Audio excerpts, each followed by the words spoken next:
तळीयेमध्ये जी घटना दुर्दैवी घडली होती ज्याच्यात 87 लोकांचा मृत्यू झाला होता, हा झाला होता 2021 मध्ये। आणि त्यावेळेस या तळीये आजूबाजूच्या 5-6 वाड्यांचा एक वेगळ्या ठिकाणी पूर्णपणे त्यांना एक गावच वसवायचं होतं।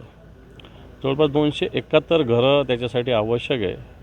आता मी माहिती घेतली 66 घरं पूर्ण झालेले, 35 घरं कंप्लीशनसाठी बाकी आहेत, 200 घरांसाठी जागा आहे, पण पूर्ण जवळपास 100च्या आसपास झाले। 100 घरं अजून बांधायची बाकी आहेत। 71 घर काय होणार, त्यांची जागा काय, अजून याचा कोणताही पत्ता नाही आहे। विशेषतः इथं पिण्याचा पाण्याचा प्रश्न आहे।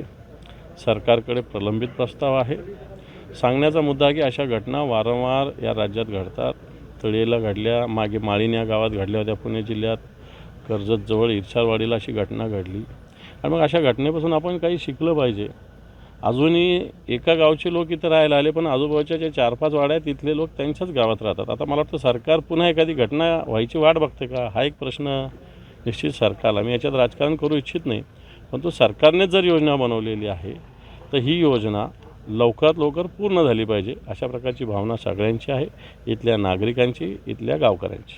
घरं पूर्ण व्हायला आणि त्याचप्रमाणे सुविधा मिळायला दिरंगाई होते, त्याकरता विरोधी पक्ष नेते म्हणून आपण काय मांडणार आहात का प्रस्ताव? काय म्हणूनच मी इथं आलेलो आहे।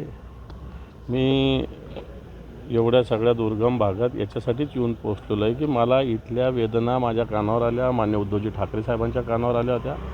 त्यांनी मला सूचना दिल्या होत्या की इथं जाऊन येण्याच्या विषयी, आणि म्हणून मी इथं आलेलो आहे। निश्चित आज पूर्णपणे दौरा झाल्यानंतर राज्य शासनातील संबंधित सगळ्या अधिकाऱ्यांशी चर्चा करून वेळप्रसंगी या विभागाचे मंत्री किंवा राज्याचे मुख्यमंत्री यांच्याशी चर्चा करून निश्चित या प्रश्नाला वाचा फोडण्याचं काम आम्ही करू। ओके सर, तलई चट्टान गाव में आपने विजिट किया है। एबीपी माझा, उघडा डोळे बघा नीट।